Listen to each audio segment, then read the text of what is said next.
How to download GTA 5 on PS4. Hi everybody, welcome back to our channel. In today's video, I'll guide you on how you can download GTA 5 on PS4, so make sure to watch the video till the end. If you'd like to download GTA 5 on your PS4 console, it's actually quite simple to do so. All you have to do is go ahead and then open your PlayStation Store. Once you open your PlayStation Store, at the very top you'll be able to find a search button. Select the search option and now simply go ahead and then search for GTA 5. As you do that, on the right hand side you'll be able to see different versions of GTA 5, which is the premium edition, and you also have the normal edition.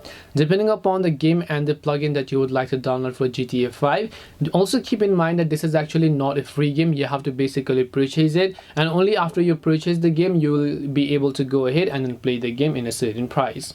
This way you'll be able to go ahead and then download GTA 5 on PS4. Hope this video was very helpful. If you have got any questions, feel free to leave them down. Thank you for watching till the end of this tutorial, and see you soon in the next video.